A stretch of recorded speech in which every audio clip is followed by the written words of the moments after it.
पास वैसे हम लोग जो है मेट्रोलॉजी की क्लास में है और आज जो हम तरह देख रहे हैं वो है हमारा डेप्थ माइक्रोमीटर।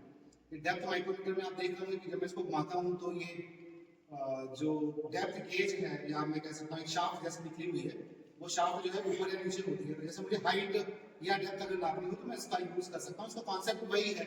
आप देख रहे होंगे यहाँ पे लीनियर स्केल बना हुआ है, आप देख रहे होंगे यहाँ पे गोलीय पैमाना बना हुआ है, रेचक बना है, थर्मल बना है, वो सारी चीजें हैं। जैसे मुझे मैं छोटी सी बात कर रहा हूँ कि मुझे अभी इस डब्बे की हाइट निकालनी है तो मैं यहाँ पे इसको ऐसे रख के जो ऐसे घुमा सकता हूँ। जब ये आधार पर टच हो जाए तो उसके बाद जो है मैं इसको लॉक कर सकता हूँ। लॉक करने के बाद में फिर से वही गोलीय पैमाना, वही रेखीय पैमाना, वो सारी चीजें करके जो है मैं इसका वैल्यू निकाल सकता हूँ। ठीक है, तो आप में से किसी ने पूछा कि था मेरे फोन में फोन आया था कि सर जो है इसका अल्पतमांक आपने 25 खानों में बांटना बताया था। तो सामान्य तौर पर जो माइक्रोमीटर होते हैं वो 50 खानों में बटे होते हैं और कोई कोई माइक्रोमीटर का जो लीड होता है, जो पिच होती है, वो 1 होती है तो उसका अल्पतमांक 0.02 आता है। और किसी की लीड अगर जो है 0.5 है या 20.5 है तो उसका अल्पतमांक 0.01 आता है। तो 25 में नहीं बटा होता है, मैंने आपको समझाने के लिए बताया। Good afternoon. अब जो मापन उपकरण हम देखने जा रहे हैं इसे हम लोग स्लिप गेज कहते हैं। जैसे मैंने आपको बताया था जब एक इंट्रोडक्टरी क्लास लगा था, ऑनलाइन क्लास में नहीं बताया, मतलब यूट्यूब पे नहीं बताया, ऑफलाइन क्लास में बताया था कि स्लिप गेज जो होते हैं वो हाइट मेजर करने के लिए यूज होते हैं। और स्लिप गेज को अगर मैं मोटा मोटा एग्जांपल अगर तुम्हें बताऊं तो जैसे हम लोग बचपन में गिट्टी फोड़ खेला करते थे तो एक के ऊपर एक के ऊपर एक के ऊपर एक पत्थर रखते जाते थे और एक हाइट डिपेंड करते थे। वैसे यहाँ पे हमारे पास जो है अलग अलग हाइट के जो है ये ब्लॉक्स हैं। ये हाई क्वालिटी मटेरियल के बने हुए, जैसे आप देख रहे हैं इसकी हाइट, इसका थिकनेस कुछ और है, इसका थिकनेस कुछ और है। तो इस तरह से कई सारी थिकनेस के हमारे पास जो है ये मेटल ब्लॉक्स हैं।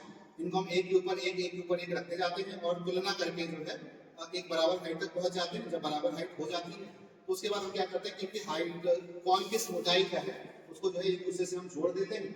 और जोड़ने के बाद में एक प्रक्रिया होती है रिगिंग।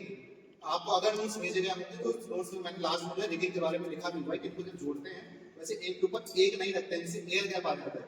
तो उसको रखने का सही तरीका ये होता है इसको एक के ऊपर एक जो है ऐसे करके स्लिप करवाते हुए, घुमाते हुए, रगड़ते हुए रखते हैं ताकि उनके बीच का एयर गैप आ जाए। ये इंपॉर्टेंट सवाल है, रिगिंग इंटरव्यू में पूछा जाता है और बोर्ड परीक्षाओं में भी रिगिंग के बारे में पूछा जाता है। तो दो सतहों के बीच के एयर गैप को हटाने के लिए जो सही तरीके से स्लिप गेज को रखने की प्रक्रिया है उसे हम लोग जो है रिगिंग कहते हैं। होपफुली क्लियर हो गया। तो एक के ऊपर एक हम रखते जाएंगे। जैसे मानो हमें इस डब्बे की हाइट निकालनी है तो कुछ 3-4 तरह के स्लिप गेज ले लेते हैं और इसको एक के ऊपर ये रखा, फिर मैंने ये रखा, फिर ये रखा और ऐसे करके मान लो कि मैं इस हाइट के बराबर आ गया। और जब इसकी हाइट के बराबर आ गया तो मैंने हाइट की अलग इंडिविजुअल स्लिप गेज की थिकनेस कितनी है वो मैंने लेकर तो लिखा रहता है। इसमें नहीं लिखा हुआ कि उतनी अच्छी क्वालिटी का नहीं लिखा होगा।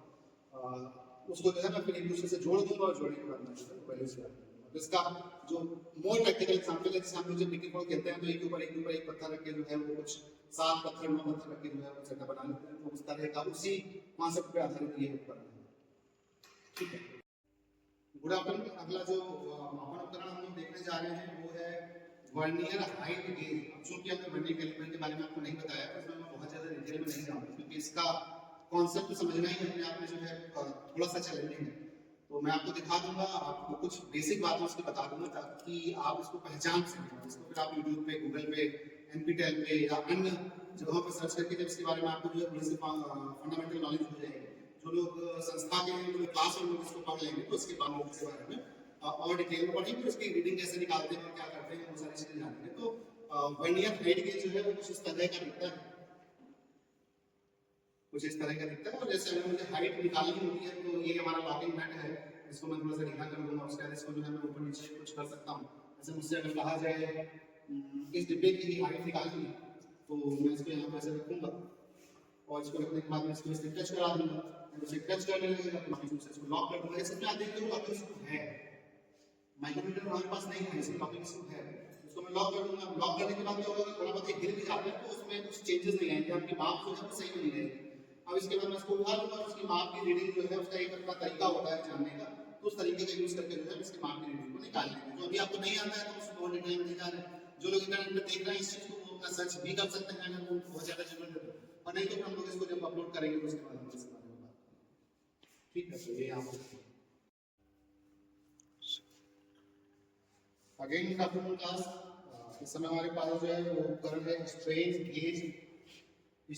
पहले जब सिलेबस में था तो हमारे पास स्ट्रेन गेज का प्रैक्टिकल हुआ करता था। अब जो वर्तमान एडवांस लेवल से उसमें शायद स्ट्रेन रेंज हट गया है, क्योंकि मैंने जो प्रैक्टिकल सेक्शन अभी नहीं देखा है जो नेक्स्ट लेवल से उसको, तो पता नहीं मुझे है या नहीं है, उसके बारे में मैं तुम्हें बहुत ज़्यादा अभी बताने में नहीं जा रहा हूँ। तो एलवीडीटी का एक कॉन्सेप्ट होता है लीनियर वेरिएबल डीटी से कुछ है, मुझे याद नहीं है, तो मैंने बहुत ज़्यादा प्रिपेयर भी नहीं किया।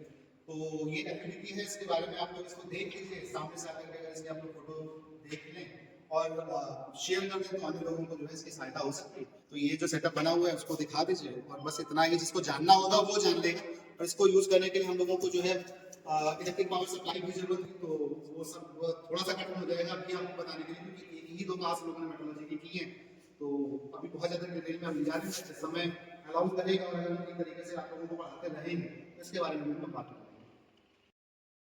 अंत में जो हमारी मेट्रोलॉजी लैब का सबसे महंगा उपकरण है, जिसे हम कह रहे हैं टूल मेकर्स माइक्रोस्कोप, वो आपके सामने है। इसका यूज हम लोग करते हैं, जैसे हम लोगों को ये कि प्रोफाइल की जांच करनी है, इन सब चीज़ों में इसका उपयोग करते हैं। इसमें ऑप्टिक्स काफ़ी ज़्यादा यूज होती है, जो आप लोगों ने पढ़ा होगा कि परावर्तन के अपवर्तन के नियम और ये सारी चीज़ें जो है इसमें यूज होती है। तो इसको जो है आप लोग पास से इसका जो फोटो और वीडियो बना लीजिए। आप लोग देख रहे होंगे यहाँ पे अलग अलग तरह के कैमरास यूज किए गए हैं, और मतलब महंगा उपकरण है, तो इसको देख ही लीजिए, यही बहुत बड़ी बात है। इसके बारे में आप इंटरनेट पर सर्च कर लीजिए, जिसको करना है, जिसको नहीं करना है तो हम लोग पढ़ेंगे इसके बारे में, तो हम लोग इसको जान लेंगे। ठीक है, तो आप इसका